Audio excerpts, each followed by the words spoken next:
So for this week, we continue with our lesson in network programming.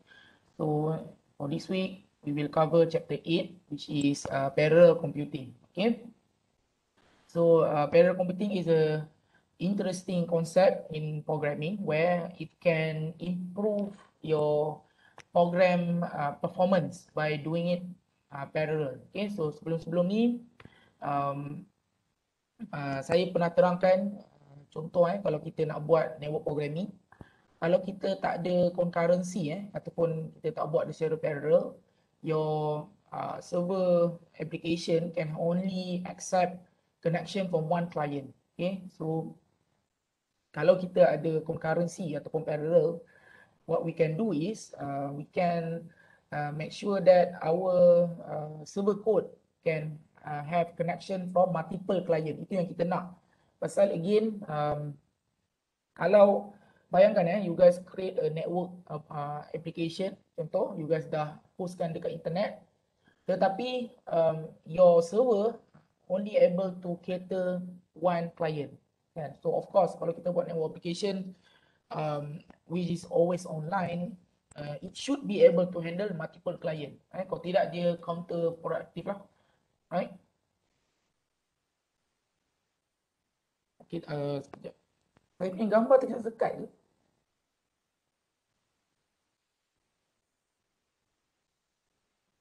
Okay.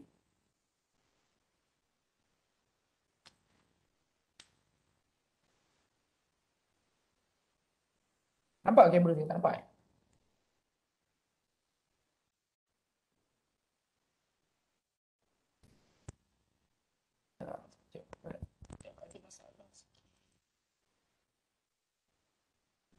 Sekarang okey kot. Sekarang okey ke?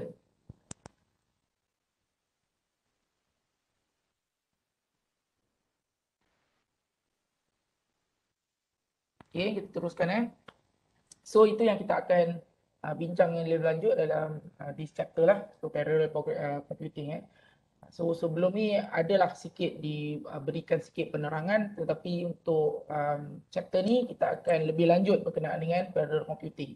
Dan mungkin minggu depan, which is your last lesson, you will able to implement parallel computing dekat Python. Okay, teruskan.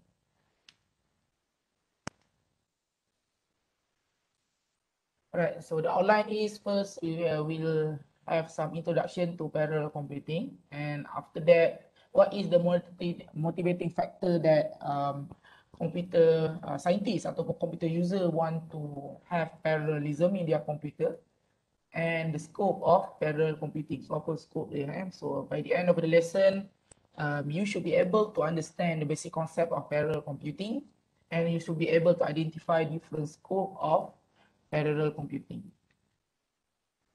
Right, so first we going to the introduction. So first, kalau kita tengok CPU, your processor So kalau kita tengok dulu in the 1988, for example, the clock rate of computer processor is 40 MHz per second. Itu dia punya frekuensi So maksudnya dalam masa satu saat dalam satu saat dia boleh pergi berapa banyak cycle dia boleh complete dia punya task dekat CPU. Dan dekat 2002 kita the clock rate have jumped significantly daripada megahertz kepada gigahertz 2.0 gigahertz, which is very fast in term of frekuensi lah. Bayangkan berapa ribu kali dia boleh ulang benda tu dalam masa satu saat. Right, so kita tengoklah daripada dulu processor sebelum Pentium 4 dan sekarang kita ada modern processor Ryzen, okay. And processor now capable of executing multiple instruction in the same cycle. So by right pasal dia sangat laju, by right dia boleh execute multiple instruction dalam satu cycle dalam satu saat, right. So the parallel processing of program instruction by dividing them among multiple processor with the objective of running a program in less time. So maksudnya kita nak supaya program kita tu lagi laju lah. Maksudnya contoh kalau sebelum ni kita buat pengiraan ataupun kita buat encryption mungkin memerlukan masa 5 minit, tapi dengan ada parallel processing kita nak supaya daripada 5 minit tu kita boleh cut down kepada 1 saat contoh. So itu yang kita nak. Dan untuk pengetahuan you guys, prosesor kita yang moden sekarang ni, dia bukan hanya ada satu CPU core. Itu you guys kena acknowledge So sekarang ni kalau kita tengok modern processor contoh macam i7, i5, 10th generation ataupun kalau kita tengok sekarang ni baru Zen punya architecture, most of these modern processor dia dah terjadi, dia punya transistor dah sangat kecil sampai sekarang ni kita ada 5 nanometer punya transistor. So satu CPU die yang sama, CPU yang sama dia boleh cram in lagi banyak transistor. So senang cerita dia boleh letak lebih banyak CPU core dalam tu. So bila dia ada CPU core, so senang cerita satu CPU tu anggaplah dia sebenarnya ada dalam 8 CPU dalam satu physical enclosure yang sama. So itulah the power of modern processors nowadays. So in order for us to fully utilize all the extra cost which has been built into modern processor, kita kena ada parallel computing. So lebih kurang dia macam ni. Even though kita ada modern punya processor, tapi kalau kita still write our program sequentially, kita buat dia conventional, tak ada parallel, tak ada concurrency, kita tak akan menggunakan pun dia punya extra core tu. So kita tak take advantages of the modern CPU. So dia punya analogi dia lebih kurang macam ni. Dulu kita mungkin ada contohlah kita mungkin bawa kereta Viva, which is kalau kita bawa dekat highway, dia punya kemampuan maksimum top speed pun mungkin dia boleh bawa sampai 120 km per second, contoh dekat highway. Tapi sekarang ni kita dah ada kereta Ferrari, which is dia capable tu kalau dia bawa dekat highway, capable dia sampai 200 km sejam. Okay. Tapi bayangkan yang bawa kereta tu adalah orang tau. So dia bergantung kepada cara pemanduan. So kalau contoh walaupun kita ada Ferrari sekalipun, tapi cara kita memandu adalah still cara macam kita mandu kereta Viva tadi. Walaupun kita punya Ferrari boleh capai 200 km sejam dekat highway, tapi kalau kita still bawa dia hanya dalam 100 km, so kita tak gunakan the full potential of the Ferrari. So that's why even the people that driving the car must be able to fully use the capability of the car. So itu yang why dalam konsep computer science pun sama. That's why kita kena ada parallel processing so that we can use all of our processor, okay, capability. Soalan tak setakat ni? So, contoh kalau kita tengok sekarang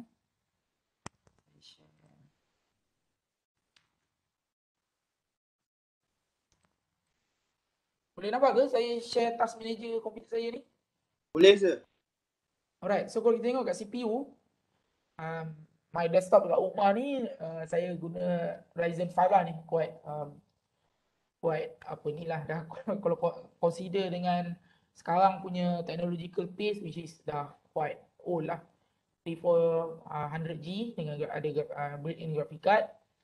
So which is I think Ryzen 5 ni adalah Zen 1 architecture, Zen 2 ke Zen 1 tak sure. Tapi sekarang ni basically dah Zen 3 punya architecture lah. So anyhow, kalau kita tengok dekat sini saya ada 4 physical core, tapi since Ryzen 5 ni dia ada features which is dia call hyperthreading, dan setiap core ni dia boleh buat kerja seperti 2 core. So 4 darab 2, so saya basically ada 8 logical processor. Right, so kalau kita tengok sekarang ni my processor punya utilization, okay, so far sekarang ni is evenly balanced lah. So pasal saya ada running macam program macam Webex, modern punya application contoh macam saya ada VirtualBox and everything. So this modern processor dia adalah gunakan ada konsep concurrency ataupun parallel masa dia buat programming. So the load is evenly distributed into my core. Nampak tak? So dia menggunakan. Tapi contoh kalau you guys, nanti saya akan tunjukkan So bila contoh kalau kita buat Python pun sama. Kalau kita tak buat parallel programming, apa yang kita akan nampak adalah kita punya program hanya akan menggunakan satu CPU core. Yang lain ni walaupun ada, dia akan just idle, dia tak menggunakan saja. So itu yang kita nak elakkan. Right, so itu yang akan kita cuba buat dekat parallel processing. Okay, ada soalan tak? Saya nak tanya saya, kan dalam Python saya cakap boleh buat banyak kan. Berapa banyak paling banyak? Dia limit dia bukan dekat processor tu. Limit dia adalah berapa banyak core yang kamu ada lah. Kalau dekat kamu punya komputer ni ada 8 logical core, so dia boleh pecahkan task tu maksimum dia boleh 8 lah. Kalau kamu punya processor which is lagi bagus, ada certain tu physical core di sini ada 8 ataupun 16, betul ada threading lagi, dia ada hyper threading. So mungkin kamu ada 32 logical core. So boleh 32 processor core lah dia utilize kan. So dia punya limit bukan dekat software. Dia punya limit bukan dekat Python punya multiprocessing library, tapi dekat kamu punya CPU tu sendiri. Boleh tak? Okey. Maksudnya dia bergantung pada hardware. Bergantung pada hardware. Okey. Terima kasih. So pasal kalau kamu nak buat dia sampai 8 ni pun, tapi kamu punya CPU core tu hanya ada 8, so tak boleh lah nak lebih, faham tak? Dia bergantung pada kamu punya hardware. Provided that yang kamu punya programming tu buat secara parallel lah. So nanti saya akan tunjuk. Okay. Right. Okay, so kita teruskan. So kalau kita tengok serial processing cara yang konvensional di mana kita buat instruction one by one. Contohlah kita nak buat payroll punya program. So di mana kita ada different task. And so of course lah dalam basically a program is a breakdown of a smaller task. So dalam satu program tu mungkin ada kita nak tolak duit ke kira kan. Setiap tu ada kecil-kecil. Semua kita buat dalam satu program. Kalau kita tak buat dia secara parallel, secara serial, all the instruction is being executed by the processor one by one. Nampak? So ni dulu, one by one, simple. Kalau kita buat secara parallel processing, what we can do is we can execute different payroll. Maksudnya contoh sebelum ni kita buat hanya untuk satu employee. So sekarang ni dengan ada parallel, mungkin kita buat benda yang sama tapi sekarang kita boleh buat 4 pekerja serentak. Nampak tak? Itulah the power of parallel. Kita boleh buat serentak. So masa yang diperlukan untuk contoh kalau sebelum ni kita nak buat untuk 10 staff, mungkin dia mengambil masa 10 minit. Okay, pasal kita buat one by one. Tapi dengan ada parallel, contohlah kita ada 10 core CPU. So sekarang ni dengan nak buat 10 staff, kita hanya perlu ambil masa 1 minit saja. Compare dengan sebelum ni kita buat 10 minit. Nampak tak? Itulah power of parallel processing pasal dia fully utilize all the multi-core processor punya architecture tu. Okay, so itu yang kita nak buat.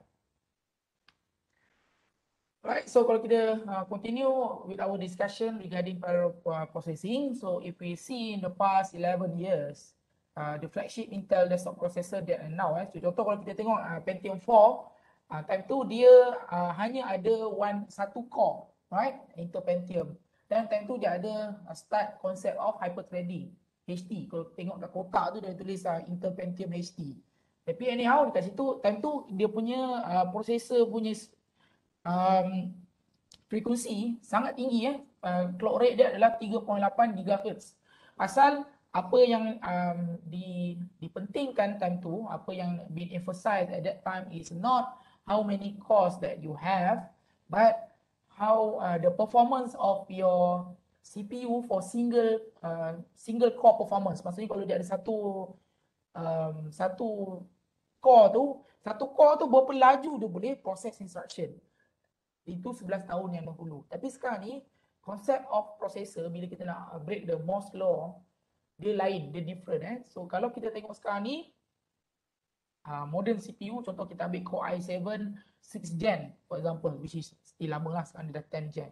Tapi still kalau kita tengok in the 2016, kita ambil Core i7 6900K, right? So dia punya frekuensi dia kurang sikit daripada Intel punya, which is 11 years ago. Adakah prosesor kita telah rendah performance dia? Adakah dia telah dikurangkan performance dia? Tak. Pasal beza dia sekarang ni, kalau kita tengok prosesor moden sekarang ni, untuk i7 ni dia ada 16 core. Bayangkan dia ada 16 core, dia ada enable hyperthreading, so 16 darab 2, so dia ada berapa tu? 32. So dia ada capability, that capability. Pasal dalam modern punya computing, parallel and concurrent processing is what people will go to. So dia bukan dah kira single core punya performance, tapi dia nak ada multiple core, dia nak cram in lebih banyak core supaya kalau kita tengok modern application, lebih-lebih lagi kalau kita tengok modern games. So contoh kalau kita tengok game modern macam Doom, show lah tapi ada Doom, atau kalau kita tengok macam game lama kat main game. Anyhow, modern game lah. So kalau kita tengok dekat game engine yang sekarang ni, dia memang akan gunakan all those CPU core. So even kalau dia ada GPU sekalipun untuk dia buat dia punya pixel shading, dia nak buat tu, kalau kita tengok kat GPU core, dekat GPU punya processing, GPU punya processing lagi banyak core. So kalau kita tengok GPU punya processing, dia ada 1000 of core dalam satu GPU. So parallel processing is what modern processing is all about. Dia bukan single core punya performance, tetapi multi core punya performance, right? So dia bukan downgrade, pasal satu lagi dalam konsep of CPU, dia ada what we call as plateauing of clock speed. Due to smaller transistor size and transistor count of the same CPU, cause current leakage and thermal efficiency issue. Kalau kita tengok sekarang ni, transistor ni adalah the building blocks of the CPU. Transistor sekarang ni jadi sangat kecil pasal dia punya size sekarang ni adalah 5 nanometer. Ada sekarang ni the latest technology that that we can do on FinFET, maksudnya CPU punya manufacturing. Transistor punya size tu adalah 5 nanometer, which is sangat kecil, right? So what happen is when we want to try to cram in more transistor within the same CPU die dan sangat kecil, dia ada problem what we call as quantum tunneling, which is kalau kita tengok dalam physics, dia ada konsep quantum tunneling di mana sepatutnya all the circuitry cannot be the electron cannot be jumping with each other, kalau tak dia jadi electrical leakage lah kan. So kalau kita buat terlampau kecil, right? So kalau kita nak tinggikan sangat dia punya clock speed, dia akan ada higher chance of ada quantum tunneling. So that's why kita dah tak going forward di mana kita nak cuba increasekan lagi clock speed, but what we do is we underclock the core, but the core will be many. Maksudnya kita ada banyak processor CPU core dalam satu die. So the way forward are multi-core processor and efficient processing, right? Itulah the going forward. Tapi in order for us to increase performance by utilizing all the multi-core and efficient processing, kita kena belajar parallel programming. There is no way around that. So memang kena buat dia secara parallel. Kalau tidak, kita punya program tu hanya gunakan satu core saja, which is sangat useless kalau kita nak gunakan all the modern CPU capability. Okay, ada soalan kat tu? Dia. Alright. Kalau kita tengok number of cores in CPU continue to increase. Kalau dulu kita ada Pentium dia ada single core dan keluar Intel Core 2 Duo lah, lepas tu keluar quad core ni zaman-zaman saya lah. Tapi anyhow mungkin this one is your time. So kita ada i7, kita ada i7 next generation dan kita ada sekarang contoh 10th gen. So nampak tak, setiap satu processor tu dia akan cram in lebih banyak CPU cores, right? So itulah the way forward. Right, kalau kita tengok dalam Intel 886 punya complex instruction set punya CPU, which is 886 punya CPU lah, mostly orang sekarang pakai.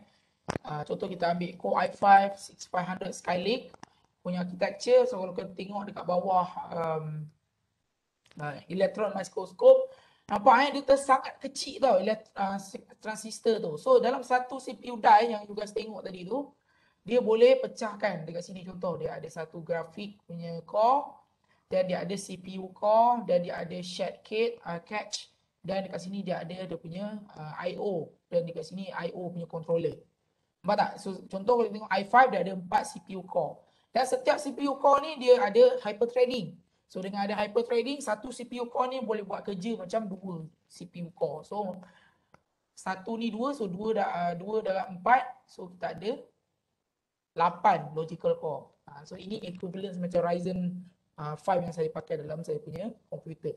Right? So this is modern CPU punya architecture. Kalau kita tengok pula AMD punya Ryzen 5 1600, so dia akan ada 8 core. Dia ada ini dia DDR4 channel. So this is modern punya CPU So kita cram in lebih banyak core dalam satu CPU punya die tu.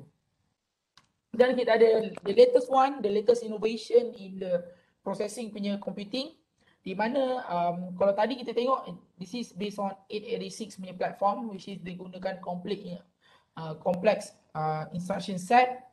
But now we have where Apple digunakan ARM punya reduced instruction set punya architecture, di mana Apple dia based on ARM punya design, dia buat some innovation di mana dia come up with its own CPU, which is Apple M1, which is kalau kita tengok dia cram in lebih banyak CPU core dengan GPU core dalam satu die yang tersangat kecil.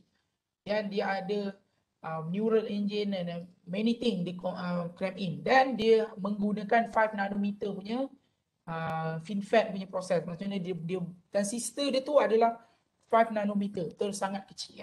So kalau kita buat benchmarking, walaupun kita menggunakan reduced instruction set, okay, dan CPU ni tak perlukan kipas sekalipun, dia tak ada perlu kipas, dia tersangat efisien, dan dia punya performance is on par dengan i7, which is gunakan complex instruction set, on par ataupun lebih, pasal dia sangat efisien.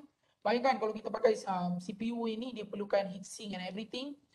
Kalau gunakan Apple Mi N1 ni terlampau efisien, dia high performance dan dia consume very low energy, dan dia tak perlukan heatsink sekalipun. This is a newer trend dalam our industry nowadays. But the concept is the same. Apa yang dia cuba nak increasekan performance tu by adding more CPU core. So kalau kita nak ada application yang boleh take advantages with all of this innovation, we need to do parallel processing. So itu yang penting. Okay. Right, so ada soalan setakat tu? Ya, ada sir. Ada, okay. Alright, so seterusnya adalah apakah what is the motivating factors to parallelism? So in traditional parallel computing being taught as a time as effort intensive due to dulu dianggap in the 90s or the 80s, kenapa orang kurang gemar gunakan parallel computing? Pasal during that time orang beranggapan it is very effort intensive, di mana dia put the burden on the programmer untuk fikirkan macam mana nak pecahkan task tu. So dia ada added complexity of specifying and coordinating the concurrent tasks, lack of portable algorithm and standardized environment, and software development kit. Tapi sekarang ni that is not the case. Dengan kita ada kalau C kita ada OpenMP punya library, dan kalau dekat Python kita ada multiprocessing punya library. Pun nak buat parallelism is very easy nowadays. Sangat senang, dia bukan macam dulu. That's why kita boleh take advantages of the modern CPU punya power, right?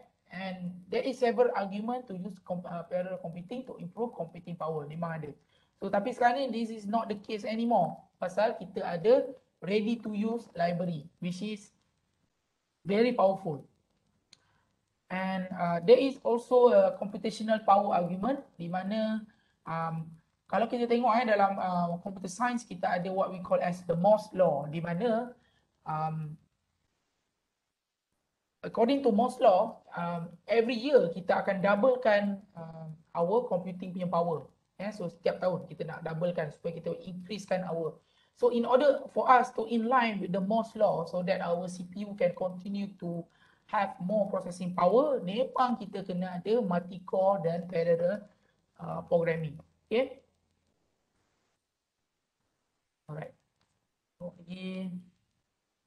So kalau kita tengok kalau kita tengok dalam MOSFET punya CPU manufacturing technology, sekarang ni contoh lebih-lebih lagi the industry giant, they're not even Intel ataupun AMD. Now we have what we call as TSMC, Taiwan Semiconductor company, which is in nowadays the most leading edge dan yang paling ke depan teknologi dalam dia nak manufacture CPU ataupun processor adalah Taiwan Semiconductor company. Dia even beat Intel dan AMD. So dia TSMC dia tak come up with its own design, tapi dia buatkan processor yang orang lain design. Tapi anyhow, all the technology TSMC all the technology yang membolehkan dia buat untuk 5 nanometer punya teknologi tu dia punya MOSFET punya tu 5 nanometer tu, so far dekat dalam satu dunia ni ada 2 company je boleh buat yang ada that capability. So dia ada TSMC dan Samsung punya electronics. But kalau kita nak tengok yang boleh buat secara mass produce dan dia jugalah yang buatkan chip M1 untuk Apple.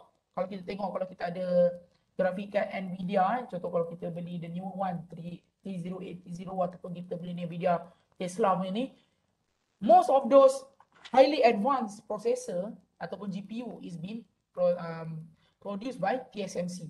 Memang TSMC pasal dia nak guna 5 nanometer teknologi. TSMC sahaja dalam dunia ni yang ada that capability. So memang dia buatkan Apple ni A15 chip, dia akan buatkan Apple ni M1 chip, dia buatkan Nvidia punya, dia buatkan Nvidia AMD punya. So TSMC is basically kalau tengok in the news sekarang ni is the leader in processor punya teknologi, in processor manufacturing punya teknologi. Dan kalau kita tengok Intel pula, dia pun nak playing catch up dengan TSMC. So now memang dia tak ada lagi teknologi 5 nanometer but going there. But nowadays Intel dia dah ada 7 nanometer punya teknologi which is also very efficient, right? So Intel walaupun ada certain chip memang dia akan minta TSMC juga buat pasal dia nak 5 nanometer punya proses. Because designing processor is another thing, manufacturing processor is another thing. Right? So pasal nak processing, nak manufacture CPU ni dia sangatlah highly technological advanced punya area di mana dia perlukan effort, modal dan knowledge yang sangat tinggi. So the only one yang boleh buat sekarang ni adalah TSMC. Kalau you guys baca sekarang. Right, and also the motivating factor for parallelism is the memory and disk speed argument. So kalau kita tengok sekarang ni kita dah ada memory dan disk yang sangat laju. So sekarang ni kalau kita tengok kalau dulu CPU yang laju, kita ada CPU yang ada high CPU clock rate, very efficient. Dulu yang menjadi bottleneck adalah memori. Memori kita time tu mungkin DDR biasa, DDR1. Okay, dan dia time tu disk kita still pakai spinning platter. So sekarang ni kita dah ada SSD. So sekarang ni memori dengan disk kita dah tersangat laju, tapi kalau kita tengok the overall system yang menjadi bottleneck sekarang adalah CPU. CPU pula yang lambat untuk process all the data. So in order for us to avoid mismatch between processor speed and data latency, bandwidth between RAM and processor, we need to improve CPU punya teknologi, dia punya speed. So that's why kita akan gunakan multi-core punya architecture. So kalau kita tengok dulu memory speed, Nampak dia bertambah dan sekarang kita ada DDR 1, 2, 3, 4 dan if I'm not mistaken in the pipeline nowadays dah ada DDR5 and tengok tak dia boleh transfer rate tu berapa banyak, 400 million per second. Transfer rate 3 gig, 3.2 gig senang cerita ni kalau saya convert kepada gigabyte. Right, so this is, dan kalau kita tengok PCI Express dia punya bus tu, kalau kita tengok sekarang ni kita ada PCIe 4, nampak tak transfer rate dia? Dia ada 16 gig transfer rate. Which is kalau model CPU tak boleh keep up dan bottleneck akan menjadi dekat CPU, right? Bukan lagi dekat memori disk ataupun dekat kita punya bus punya interface, right? Right, and another one is data communication punya argument. So vision of using internet as a large parallel distributed computing. So di mana kita nak supaya dengan ada internet speed yang dah laju, so supaya kita boleh buat dia secara parallel, di mana all of these different computer can be linked together by very high internet bandwidth. So sekarang kita ada 10 gigabit punya internet punya standard, di mana with all of this capability, so we need more processing lah. So pasal sekarang ni lebih banyak data boleh be send dekat internet, so sekarang ni kita perlukan parallel untuk kita boleh process huge amount of data. Okay, so ada soalan berkenaan dengan motivating factor tu? Question? Ya, ada sir. Right, so kita teruskan. So apa the scope of parallel computing? So kalau kita tengok application ni banyak so kita ada dalam engineering and design. So contoh kalau kita gunakan CAD software, apa computer aided punya design punya software. Kalau contohlah kita nak buat kapal terbang airfoil, kita nak tengok dia punya Bernoulli punya effect, ataupun kita nak buat internal combustion punya ni kan, kita simulatekan dalam CAD CAM. So that is very high processing punya requirement kan, pasal setiap bila kita nak buat tu dia perlukan tersangat rendering kan, dia perlukan parallel. Kalau kita buat satu CPU tak boleh. So this is the application. Kalau contoh kita nak buat dia punya engineering punya design, memang kita perlukan parallel punya ni. Dan kalau kita buat scientific application, contoh kita ada huge amount of data. So even macam saya tunjukkan sebelum ni menggunakan Python kan, macam dia nak capture the first image of black hole. So dia punya data tu tersangat banyak, berterabyte even petabyte of data, and dia punya data tu come in from multiple radio telescope. So in order for us to able to process all of that data in a very short time, kita perlukan parallel processing in the scientific application. Kalau kita dalam commercial application pula, contoh kalau kita buat dalam large scale transaction, contoh macam dalam stock exchange, contoh kita nak trading a stock. So kalau contoh kita nak buat kira dia punya analisis, kalau contoh kita nak analisis market trend dalam market. Contohlah kita ada multiple counter, contoh kita ada Facebook, Apple, Petronas punya counter, share being traded. Kalau kita nak tengok market sentiment, kita perlu in the same time, dalam masa yang sama, kita proseskan analytic of the trend of different counter at the same time. Contoh kita ada 1000 counter. Kalau kita buat dia serial, kita proses satu-satu, so kita akan terlambat. Mungkin orang lain bila dah habis proses, dia boleh terus trade based on the new trend. Kalau kita lambat, kita habis tak dapat beat the market kan. So of course kita kena ada multiple CPU processing supaya all of this different counter tu kita boleh distributekan dekat different processor dan dia boleh running at the same time, so that we have a longer kita ada a shorter time to compute the market trend, supaya kita boleh track, kita boleh trading efficiently lah, supaya kita boleh gain money. Pasal dalam high speed trading dekat dalam Wall Street, dekat dalam Bursa Malaysia, very high very low latency punya computing is very important, okay, supaya dia boleh dapat money, right? And seterusnya adalah application dalam computer system. So contoh dalam computer security, embedded system. Kalau dalam computer security, of course kita nak buat encryption kan. Kalau encryption kita gunakan single core saja, encryption kita akan ambil masa yang tersangat panjang. So that's why kalau kita nak buat encryption in a near real time punya speed, kita kena ada multi-core punya architecture. Alright, so that we can have added benefit and lower latency of our devices. So itu dia. I think that's all in the parallel computing. So ada soalan?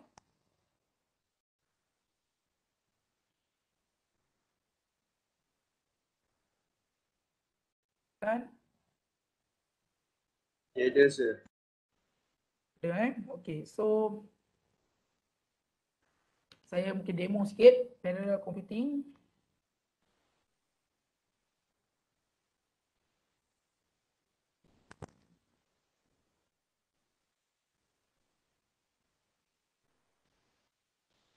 Boleh nampak ke saya buka saya punya Ubuntu ni? Boleh sir. Asalkan saya.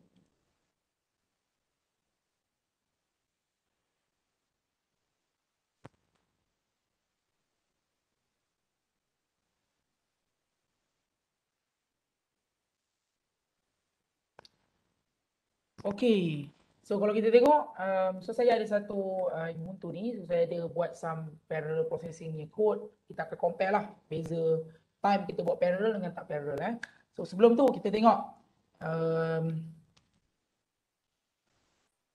so kat sini saya ada hanya 2 CPU sajalah. Saya assign dia 2 CPU. Okay, so kat sini kita boleh, nanti kita tengok lah, kita bezakan antara satu CPU, 2 CPU dengan 4 CPU. Nanti saya akan assign lebih lanjut lah. So anyhow, saya ada some code yang I have implement as parallel.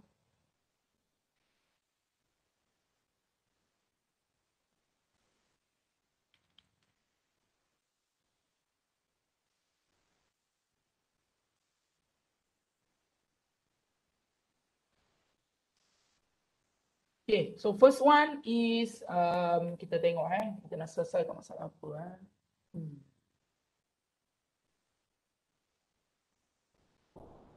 non-parallel.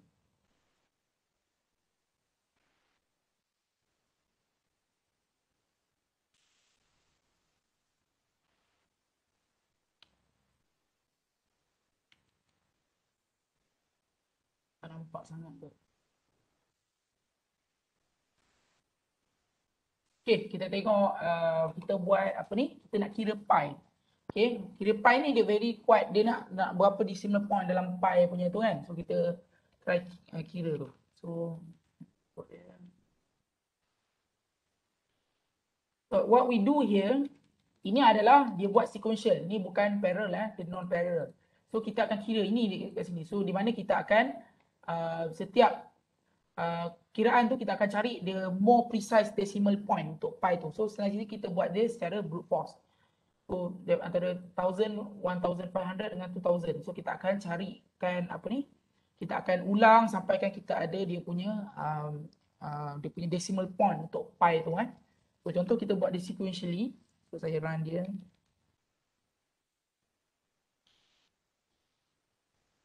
Okay. Ini sequentially kalau kita tengok dia punya ni, tengok dia 0.43 kan. Dia ambil masa dia. Nampak 0.43 dia punya masa. So kita catat dia dekat notepad. Okay, 0.437 something kan. So ni pi yang dia dapat calculate lah. Daripada berapa banyak decimal point yang dia nak tadi tu kan. Kalau kita ada 3, so dia akan kirakan 3. So lagi banyak tu lagi ambil masa yang lebih lama lah. So dia ambil total yang dia perlu masakan dia ada 0.43. So sekarang ni kita try buat parallel.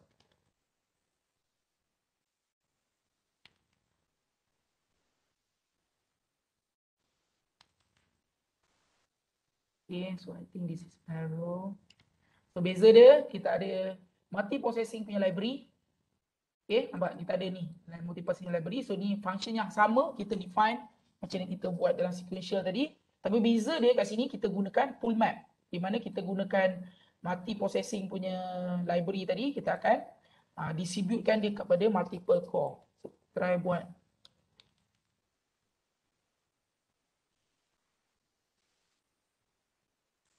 Benda ni nanti you guys akan buat dekat lab juga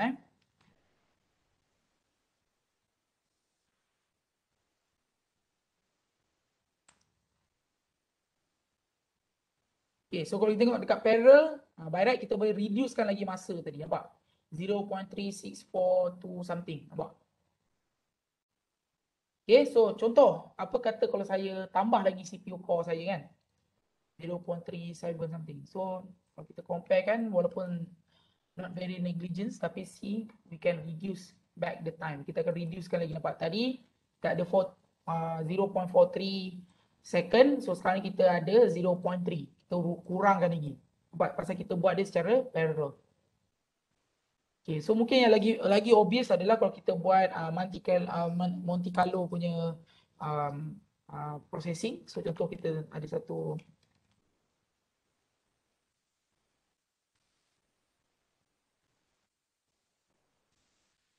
Okay, so basically kita nak kira some random number supaya kita boleh estimate a pi also, but we are using Monte Carlo punya estimation di mana kita brute force one by one. So ini kalau kita buat dia secara non-parallel.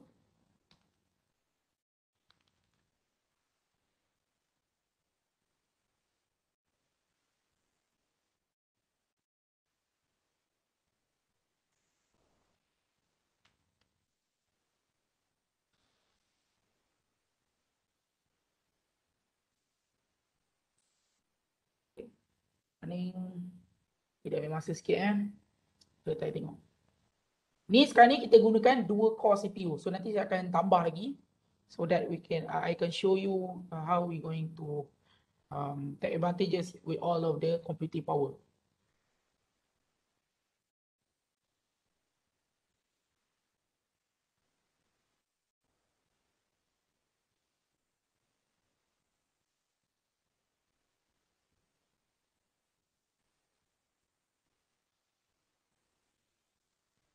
Okay, so kita dapat estimate kan up to this decimal point. So kita ambil masa 34 saat. So kita try tengok parallel pula.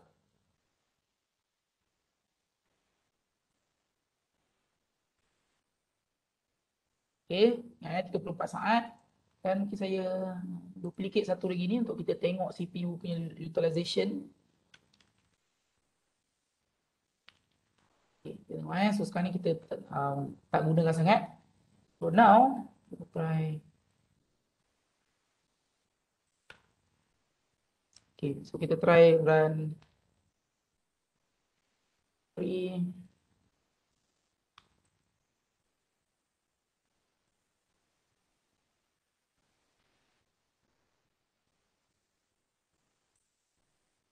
Okay, so kita ada 2 core.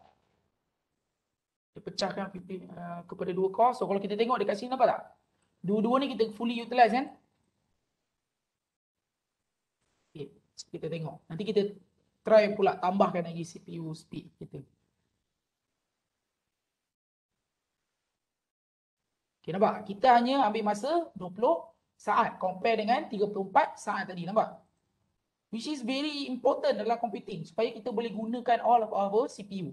So contoh apa jadi kalau saya, by the way, ada soalan ke apa yang saya nak cuba sampaikan ni? Okay.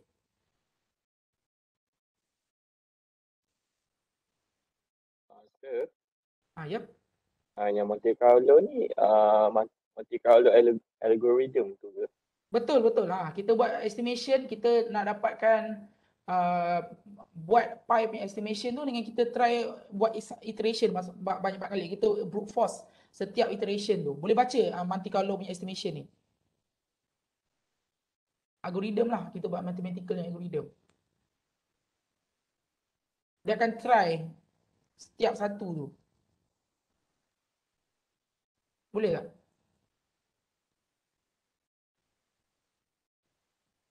Okay, point dia kita gunakan, kita nak brute force tu kita try gunakan banyak CPU core. So sekarang ni apa yang saya nak buat, saya tutup jap.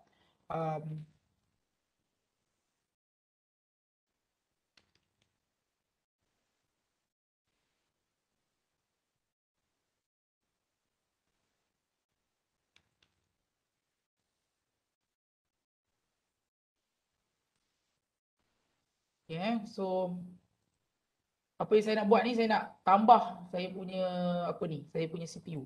Sekejap saya buka saya punya VirtualBox. Okay, so tadi kat sini, so kat tadi saya assign dia, ni saya tutup dulu lah takut.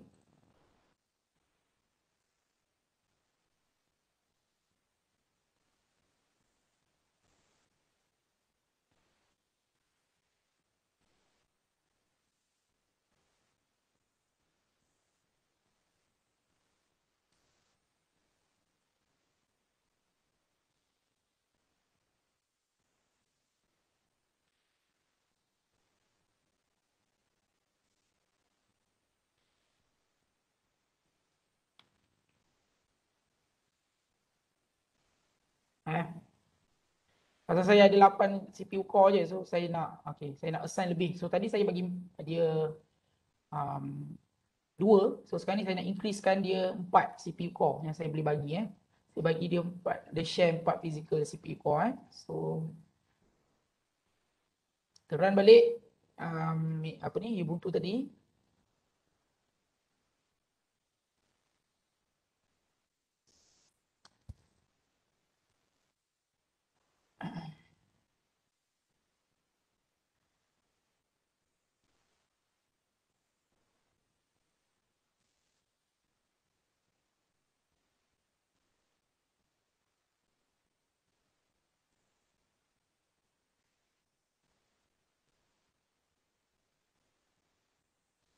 Okay. Sini.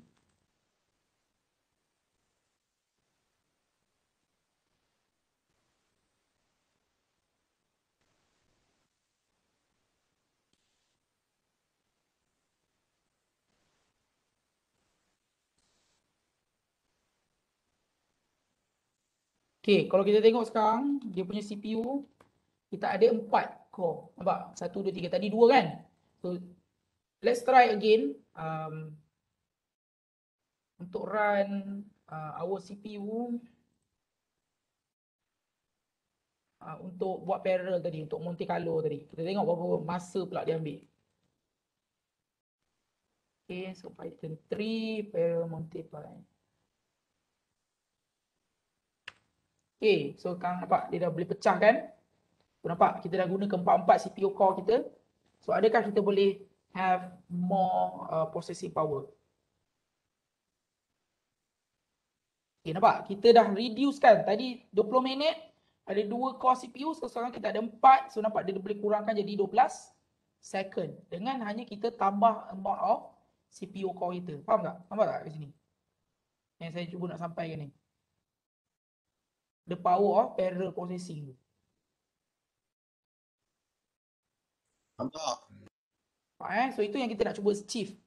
Okay, barulah kita boleh gunakan the CPU punya modern CPU punya architecture dengan kita pecahkan dia ni. So nanti saya akan terangkan lebih lanjut dalam lecture minggu depan, di mana kita akan tengok lebih lanjut macam mana kita nak buat parallel processing gunakan Python, right? Dan kita akan tengok juga trading. Dan kita akan buat lab juga. So jangan risau. So the point is saya nak tunjukkan inilah yang what I mean by parallel processing tadi. Kalau kita bezakan dengan serial processing. So kalau kita nak buat dalam server network punya application pun sama. Okay, so contoh nanti saya tunjuk ada satu server di mana dia boleh handle multiple client. So contoh, so let's shut down this first.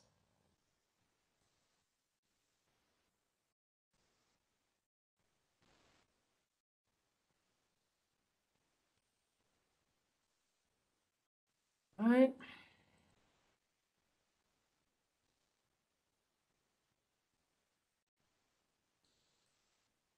Saya kurang balik lah.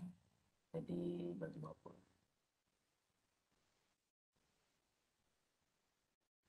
Satu core server.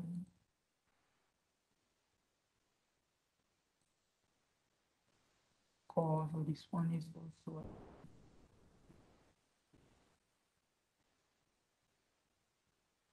Okay, kita akan, saya ada 3 VM.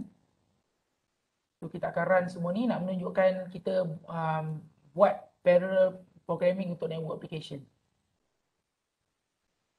Okay.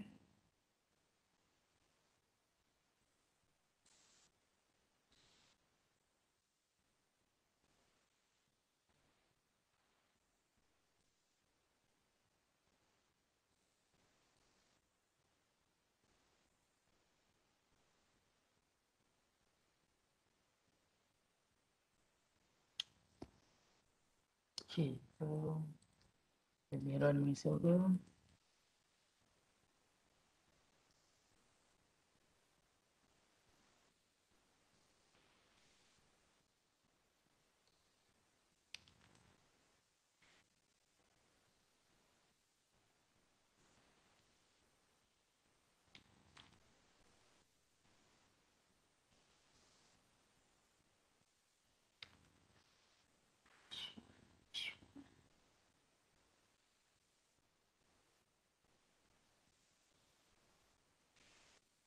Yep. So kita tengok So saya ada dua, satu saya ada trading dengan satu saya ada apa ni server tu dia concurrent gunakan parallel. So boleh guna both. So tapi for the sake of this time saya gunakan apa ni lah parallel So contoh pernah. Okay, so dia gunakan ni trading, sorry.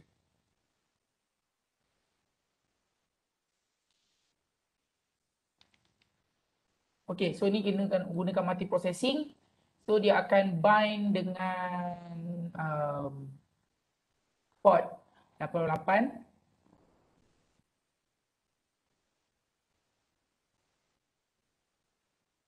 Ya, port 88. So nampak tak bila kita dapat kita accept connection daripada klien. Okay, klien yang baru. So kita akan hantar dia guna proses. So kita akan ada satu hantar dekat proses. Tapi proses ni dia boleh jadi banyak-banyak. Pasal kita create a new process, kita fork. So bila kita dah accept connection tu, apa yang first dia buat, kita akan send data kepada klien dan kita akan receive daripada klien dan kita akan print untuk kita akan exitkan dia. Okay, so itu yang dia buat. Okay, so kita try run our server. Let's listen.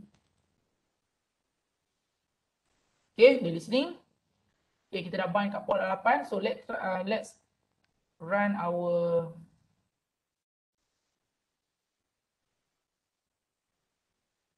client.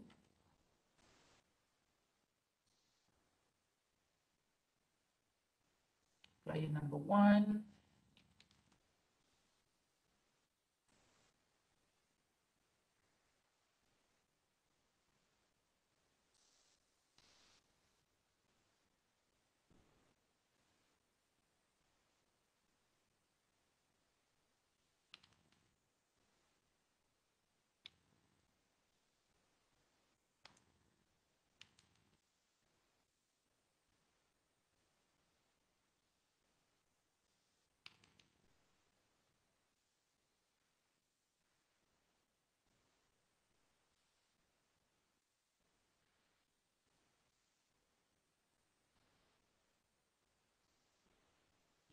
Sikit.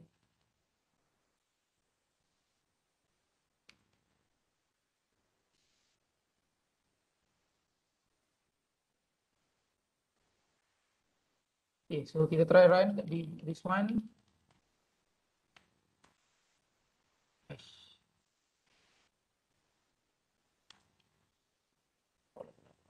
IP dia adalah 56.6 pun.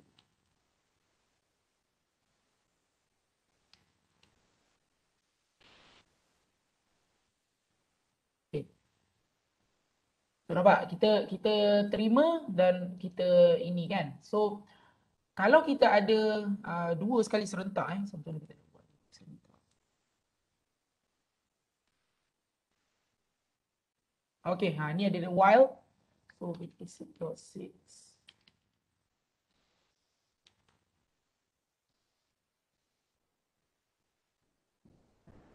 Run.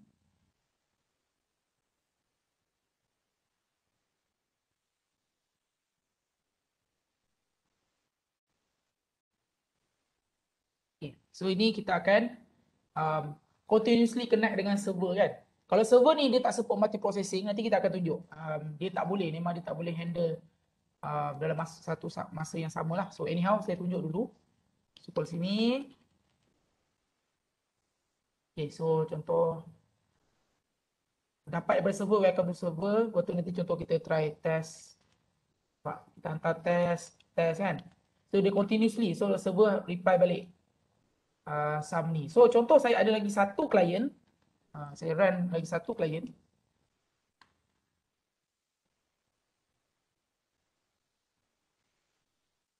It should be running the same code.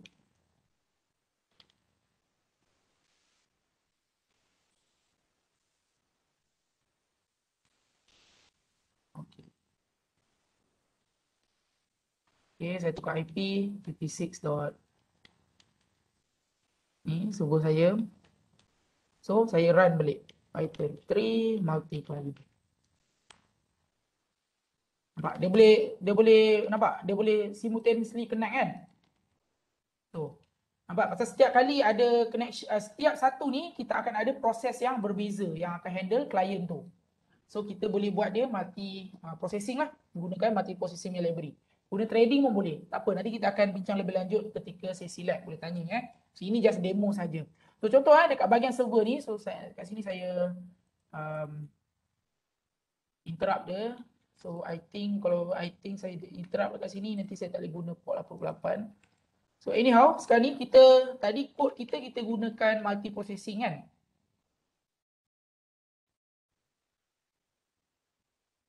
Di mana setiap connection daripada client tu kita akan fork dia, kita akan buat dia dalam proses yang berbeza. So that's why dia boleh buat multi processing. So now kita run tanpa multi processing.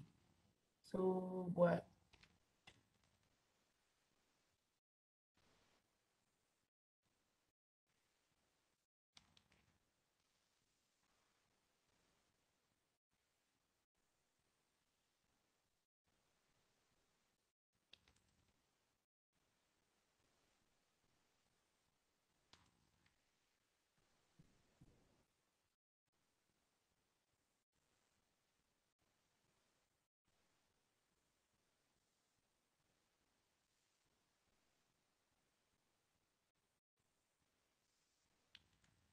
sekejap saya modify saya punya code ni.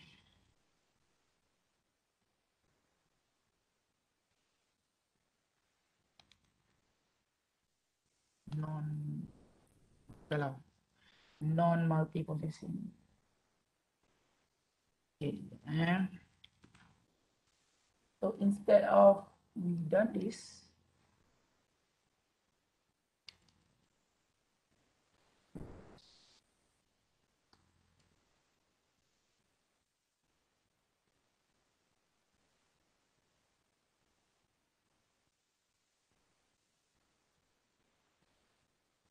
so kita tak perlu gunakan multi processing ni.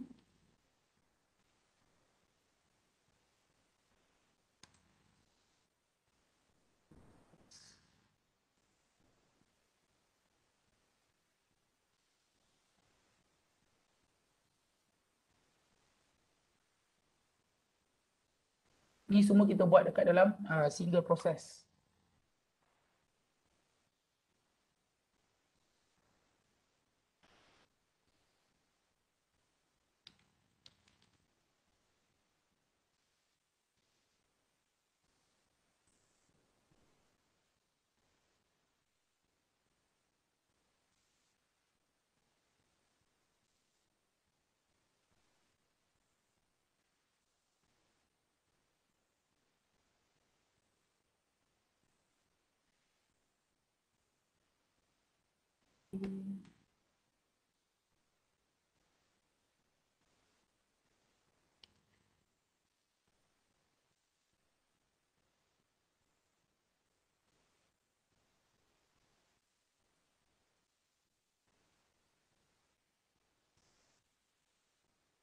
Soalan boleh tanya So apa yang saya buat sekarang ni saya modify. So daripada saya buat dia multi processing kepada non multi processing.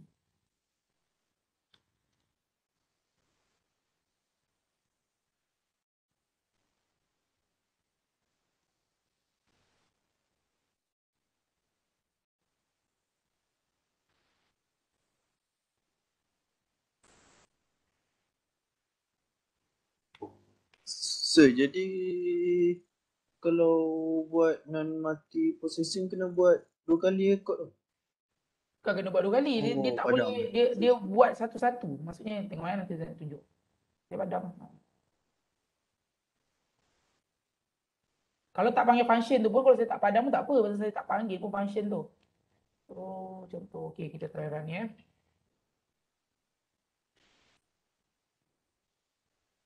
Okay, try run. Boleh tak?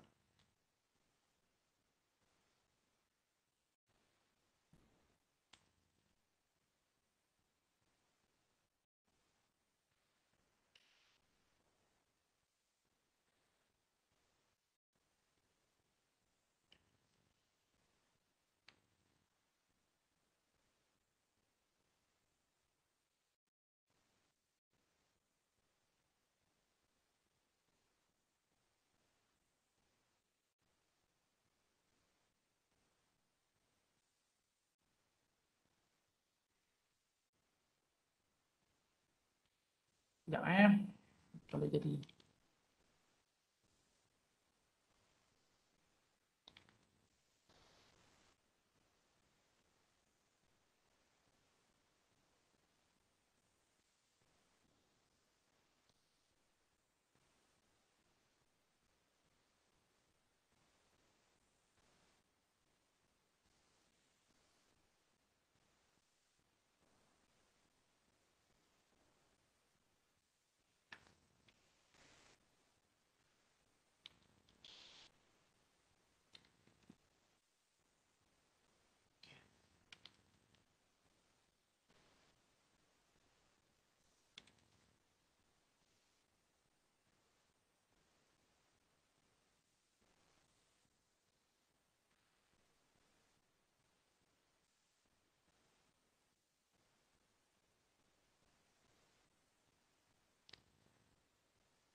Saya nak connect ni guna Notepad++.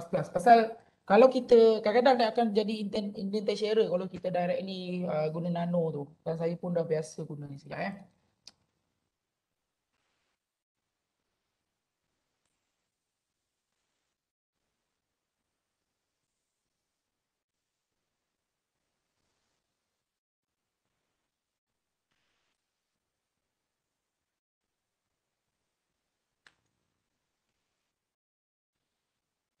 Six, eight.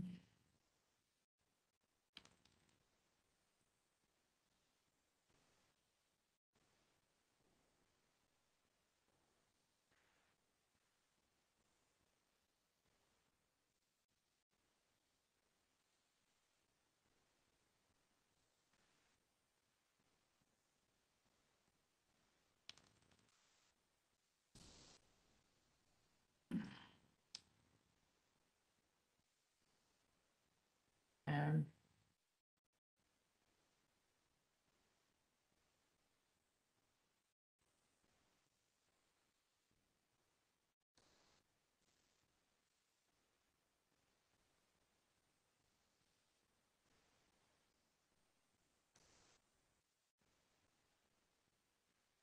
tak perlu.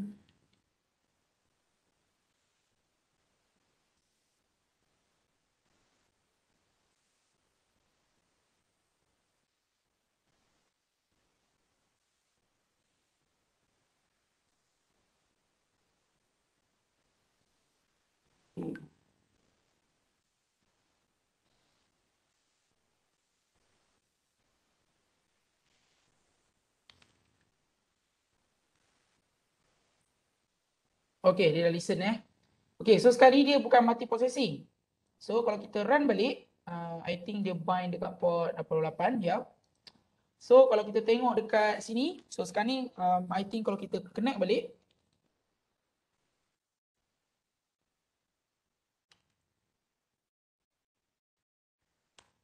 okay, dia boleh lah kan, dia test. Macam tadi, nampak tak? Tapi cuba kita tengok, kita ada satu di client, cuba nak connect. Nampak apa jadi? Kau nampak tak tu? Dia waiting for connection. Dia boleh tak buat macam tadi? Nampak tak? Boleh. Dia tak boleh kan? Okay, so kalau contoh dia nak connect juga, so kat sini dia kena exit. I think dia akan exit kalau kita masukkan ayat break. Maksudnya kita just Ctrl C. Okay, nampak? Bila kat sini dah break, dia dah Ctrl C, dah exit, baru dia boleh connect. Nampak? So dia, macam mana cakap? Inilah nak menunjukkan kalau kita bukan multi-processing, dia boleh buat satu client sekali saja. Okay, kalau kita run balik yang multi-processing,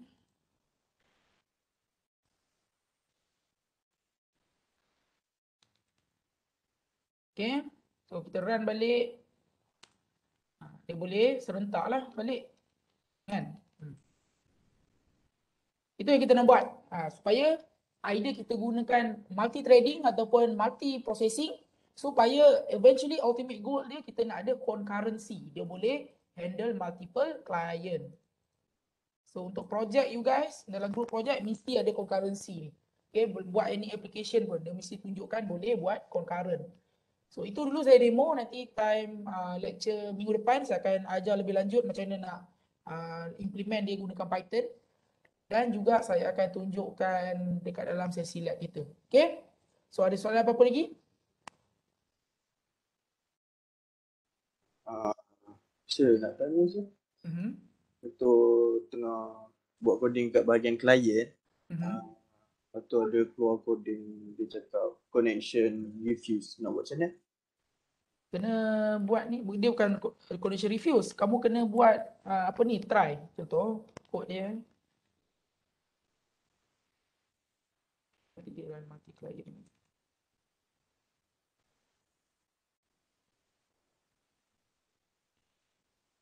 Ni, pasal nampak dia start dekat sini. Kita waiting for connection. Tapi bila dia nak connect, kan, bila dia nak connect, dia nak accept ni, dia try, dia tak dapat. So dia tunggu kat sini. Nampak tak? So kita gunakan try dan accept ni. Exception. Kita buat exception handling.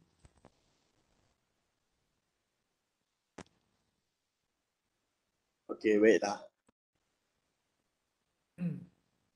Ada kan belajar kan dulu exception handling. So maksudnya kita try dulu. So selagi dia tunggu ni, dia akan dia tadi mula dia sampai kat sini dia print out dia lah tu pasal dia waiting for connection. Tapi bila dia try ni, this one, dia check dekat belah sana tu busy. So dia akan tunggu kat sini saja. Dia tak proceed ke bawah ni. That's why dia start dekat sini tadi. So bila yang satu lagi tu dah close, baru dia proceed with this one. Nampak tak? Okay, banyak gunakan try and accept ni. Okay. Alright, so soalan lain lagi?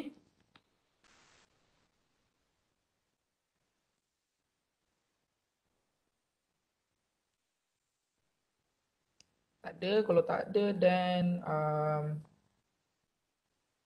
kita tangguhkan kelas kita dengan tasbih kifarah dan satu nas.